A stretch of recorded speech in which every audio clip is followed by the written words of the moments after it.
ఏమండి మీకేదో మెసేజ్ వచ్చిందండి? అదా ఇల్లు ఈఎంఐ కట్ అయినట్టుంది. మరి ఇంతకు ముందు కూడా ఎట్లనే మెసేజ్ వచ్చింది కదా?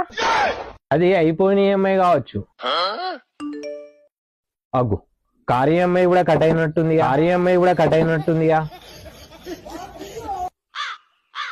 ఉప్పు ప్యాకెట్ అయిపోయింది, దుకాణంలో ఒక ఉప్పు ప్యాకెట్ తీసుకురాలి. ఆ ఫ్రిడ్జ్ మీద క్రెడిట్ కార్డు ఉంటది, ఒకసారి ఇవ్వు. అంటే ఇల్లు మొత్తం ఈఎంఐల మీద నడుతుందా? ఈ రోజులలో ఇటుకలు లేని ఇల్లు ఉంటది కావచ్చు, కానీ ఈఎంఐ లేని ఇల్లు ఉండదే.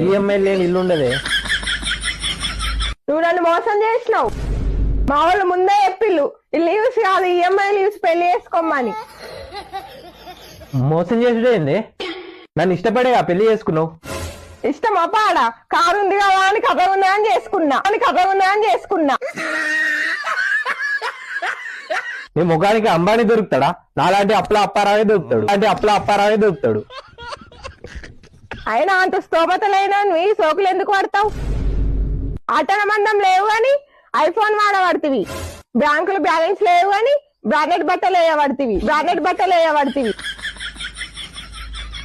కష్టపడి అలవాటు అయితే లేదు కానీ ఖర్చు చేసి అలవాటు అవుతుంది. గట్టి ఊరకి అందరు వింటారు. ఇంటినని అయినా మందికి తెలియదా? ఏం తెలుసు మందికి? అప్పులు వేసిన బతుకుల నిప్పులు పోసినావని. ఎటు పోతున్నావు? బ్యాగ్ తీసినావు? మా పుట్టింటికి. మీ చిన్నింట్లో ఏముంటవే? ఇది ఈఎంఐ ఇల్లేనా ఇంద్రభవనం లెక్క ఉంటది. బల్లులున్న ఇంట్లో అయినా ఉంటా కానీ బిల్లులున్న ఇంట్లో మాత్రం ఉండా. పోతే వేణు కానీ ఆ బ్యాగ్ అయితే ఇక్కడ పెట్టిపోయే. బ్యాగులు ఏమన్నా Download ShareChat.